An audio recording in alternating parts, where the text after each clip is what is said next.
गांव का एक पशुपालक अपनी पत्नी दामिनी के साथ बीजापुर नामक गांव में रहता था। वो अपने मवेशियों को चारे के लिए पास के पहाड़ों पर ले जाता था। सारा दिन वहीं बिताने के बाद शाम को वो उनके साथ घर लौट आता था।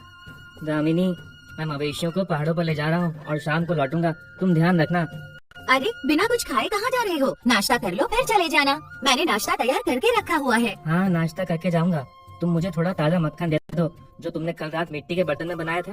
पर आप तो कभी मक्खन खाते नहीं, फिर आप क्या करोगे उसका? किसे खिलाओगे? किसी को नहीं। पहाड़ों के रास्ते में भगवान कृष्ण की एक मूर्ति है और कोई भी उन्हें कभी कुछ नहीं चढ़ाता। मैंने सोचा क्यों ना आज उन्हें ताज़ा बनाया हुआ मक्खन अर्पित किया जाए, है ना?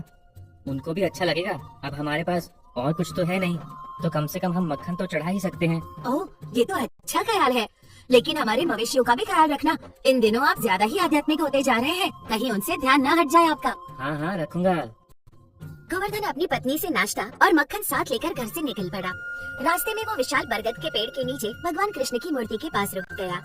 जैसा कि वो हर रोज करता आया था, उसने पहले भगवान की मूर्ति से प्रार्थना की और फिर उनसे बातें करने लगा। वो उनसे अपनी दिनचर्या के बारे में बात करने लगा। हे कृष्ण, जंगल के सभी खतरों से मेरे मवेशियों को बचाने के लिए आपका बहुत बहुत धन्यवाद। आपकी कृपा से मेरा जीवन खुशहाल बीत रहा है। आज मैं आपके लिए अपने घर से ताज़ा मक्खन लाया हूँ। ये लीजिए, खा के देखिए। मेरी बीवी ने निकाला है। आपको तो ताज़ा मक्खन पसंद है ना? इतना कहकर गोवर्धन ने मूर्ति के सामने मक्खन से भरा वो घड़ा रखा और फिर पहाड़ों में मवेशियों को चराने के लिए निकल पड़ा। सूरज डूबने के बाद वो वापस आया और फिर आकर कृष्ण की मूर्ति के पास रुक गया। उसने देखा कि मिट्टी का वो पूरा घड़ा खाली था। खाली घड़े को देखकर वो आश्चर्यचकित हो गया और भगवान ने उसकी भेंट स्वीकार कर ली, ये सोचकर काफी प्रसन्न हो गया।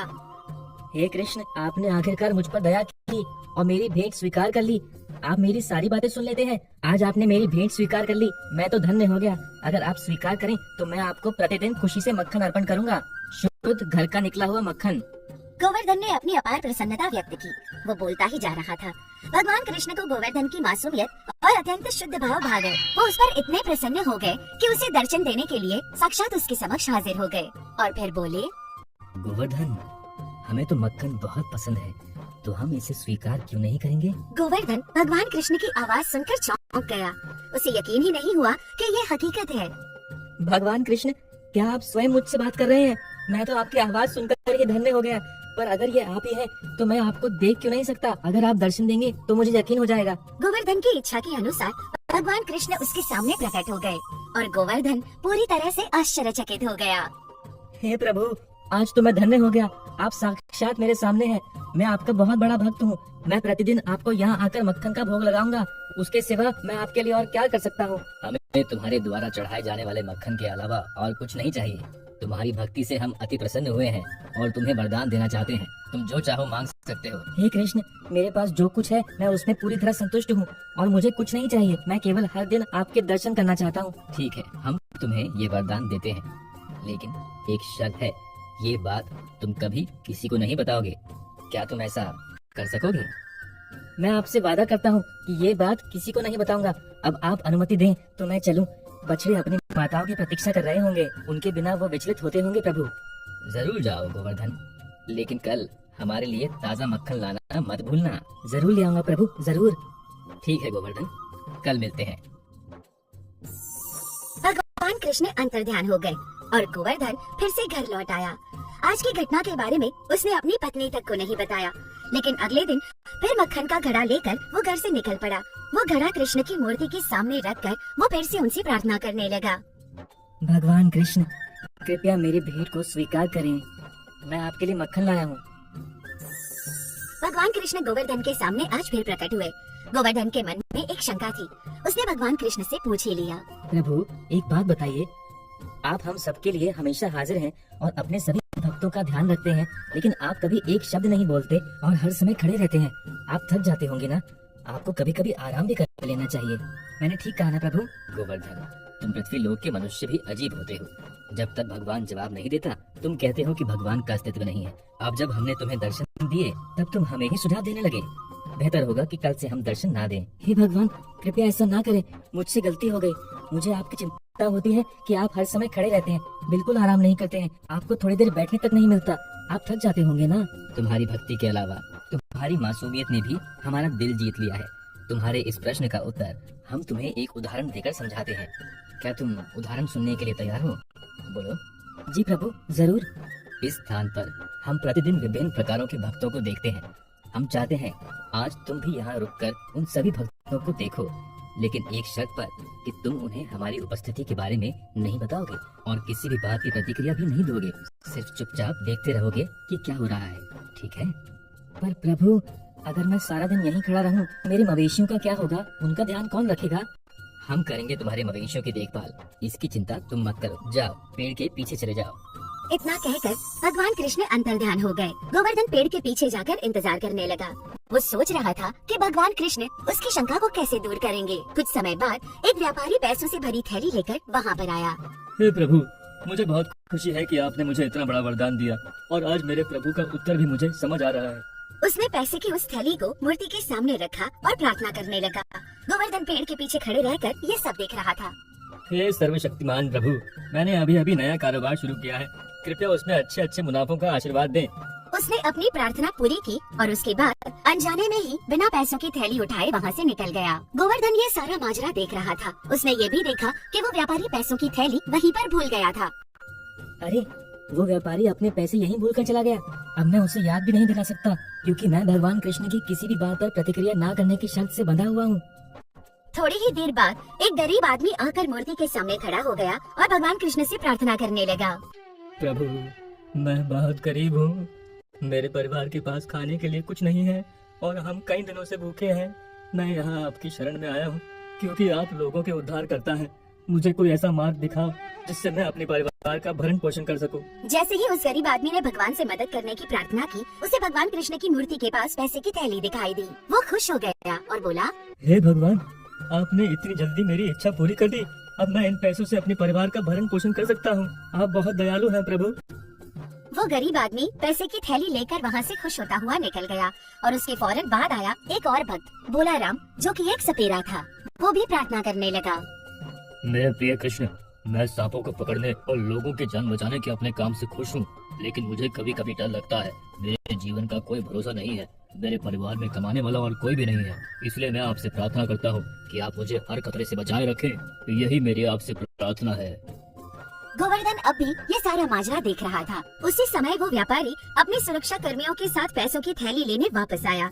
उसने देखा कि पैसों से भरी वो थैली गायब है और भोलाराम वहीं बैठकर प्रार्थना कर रहा है। उसने इसके लिए सपेरे को ही दोषी मान लिया। यहीं पे मैं पैसों की थैली यहीं भूल कर गया था, अब वो दिखाई नहीं दे रही है। जरूर इसी आदमी ने वो थैली चुरा कर उसमें से पैसे ले लिए होंगे। सुरक्षा कर्मियों ने भोलाराम को ही पकड़ लिया। मेरी बात मानो, मैं निर्दोष हूँ। मैं यहाँ आया तब यहाँ पैसे नहीं थे। क्या कहा? पैसे की थैली ही नहीं थी? मैं कुछ देर पहले ही थैली यहीं भूल कर चला गया था। यहाँ तुम्हारे अलावा कोई आता जाता भी दिखाई नहीं दिया। तुम झूठ बोल रहे हो, बताओ पैसे कहाँ छुपाए? मैंने सचमुच पैसों से भरी कोई थैली नहीं देखी है। मैं निर्दोष हूँ, मुझे छोड़ दो। भोलाराम उनसे उसे छोड़ देने की विनती करता रहा। गोवर्धन को भोलाराम के लिए बहुत बुरा लग रहा था। हे भगवान, ये लोग तो बेवजह एक निर्दोष आदमी को फंसा रहे हैं। पैसे की थैली तो उस गरीब आदमी ने ले ली है। प्रभु, आप तो सब कुछ जानते हैं, अब आप उसे नहीं बचाएंगे तो मैं सब जाके बता दूंगा। लेकिन भगवान कृष्ण ने कोई उत्तर नहीं दिया। ये देखकर गोवर्धन ने भगवान कृष्ण को किया हुआ वादा तोड़ दिया और उनके सामने आकर उन लोगों से सारी सच्चाई बयान कर दी। भाई साहब, इस आदमी को छोड़ दो, इसने पैसे नहीं लिए हैं, ये निर्दोष है। क्या? तुम कौन हो और तुम्हें कैसे पता कि उसने पैसे नहीं लिए हैं? मैं गोवर्धन हूँ, पशुपालक हूँ। मैंने एक गरीब आदमी को यहाँ से पैसे की थैली लेते हुए देखा है और वो कुछ ही देर पहले उस दिशा में गया है। जल्दी करोगे तो वो रास्ते में ही मिल जाएगा। सच कह रहे हो? ठीक है, चलो, हमें उसे अभी ढूंढना होगा। सुरक्षा कर्मियों ने उस गरीब आदमी को ढूंढ लिया और उसे पकड़कर उससे सारे पैसे वापस ले लिए। उन्होंने निर्दोष भोलाराम को छोड़ दिया। भोलाराम उसका आभार व्यक्त करके वहाँ से चला गया। उस निर्दोष आदमी को इंसाफ दिलाकर गोवर्धन बहुत खुश था। उसने भगवान कृष्ण को फिर से याद किया। प्रभु, आप दर्शन दे सकते हो क्योंकि यहाँ कोई नहीं है। गोवर्धन के याद करने पर भगवान कृष्ण उसके सामने फिर से प्रकट हुए। उसने फिर भगवान के सामने अपना संदेह व्यक्त किया। प्रभु, आप चुप क्यों थे जब आपके सामने ये पूरी घटना हुई? जैसे मैंने किया, आप भी तो इस समस्या का समाधान कर सकते थे। आपने कुछ क्यों नहीं किया? गोवर्धन, क्या तुम्हें एहसास है कि तुमने अभी क्या किया? मैंने एक निर्दोष आदमी को बचाया क्योंकि मैंने सब कुछ देखा है। मुझे पता है कि पैसे की थैली उस गरीब आदमी ने ले ली थी, लेकिन निर्दोष भोलाराम को ऐसे अपराध की सजा मिलती जो उसने किया ही नहीं।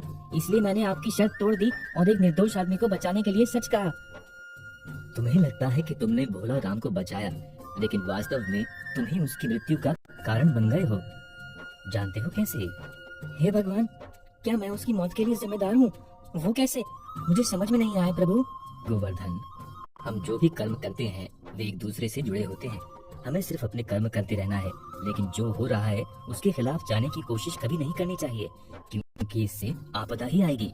इसलिए मैंने तुम्हें दर्शक बने रहने के लिए कहा था, किसी भी चीज का जवाब नहीं देने के लिए कहा था। पर भगवान, मुझे इसमें अपनी गलती समझ में नहीं आई।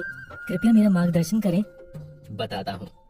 सबसे पहली बात ये है कि भोला राम का कुछ समय पहले ही निधन हुआ है। क्या भोला राम की मृत्यु हो गई है? हाँ, ये तुम्हारी गलती के कारण हुआ है। अगर तुमने उसे जेल जाने दिया होता तो वो सांप को पकड़ने नहीं जाता और बच जाता, और बेचारा वो गरीब आदमी खुशी खुशी उन पैसों को अपने परिवार पर खर्च कर देता। लेकिन अब उसे पहरेदारों ने कैद कर लिया है और उसका परिवार भूख से मर जाएगा। और ये इसलिए हुआ क्योंकि तुमने मेरी बात ना मानकर उन्हें सब कुछ बता दिया। हे प्रभु, लेकिन कम से कम मेरे कारण वो व्यापारी नुकसान से तो बच गया है ना? तुम सही कह रहे हो, पर यह भी तो सच है कि अगर व्यापारी ने अपने पैसे की थैली खो दी होती तो इस नुकसान का उस पर ज्यादा असर नहीं होता, लेकिन उस गरीब आदमी को पैसे से फायदा होता और साथ ही भोला राम जेल में रहकर बच जाता, अपने प्राण न खोता। आपने जो कहा वो बिल्कुल सच है कन्हैया। मुझसे बहुत बड़ी गलती हो गई। मुझे आपके इरादों का एहसास नहीं हुआ। आप तो सभी के प्रभु हैं, सबके कर्मों का हिसाब रखते हैं। लेकिन फिर भी आप शांत रहे, क्योंकि नियति में जो लिखा है वैसे ही होना चाहिए। आप ही हैं जो हमारे भाग्य का फैसला करते हैं, लेकिन मैं आपकी मंशा को नहीं समझ सका। कृपया मुझे क्षमा कर दें प्रभु। मुझसे बहुत बड़ी गलती हुई प्रभु, बहुत बड़ी गलती। इसमें गलती तुम्हारी नहीं है गोवर्धन, ये होना तो पहले से ही तय था, इसलिए परिणाम के बारे में मत सोचो। तुम सिर्फ अपना कर्तव्य करो और उसका फल देना भगवान के हाथों में छोड़ दो। इतना कहकर भगवान कृष्ण फिर से अंतर्ध्यान हो गए और गोवर्धन अपना मिट्टी का घड़ा लेकर वापस अपने घर लौट आया। वो इस घटना को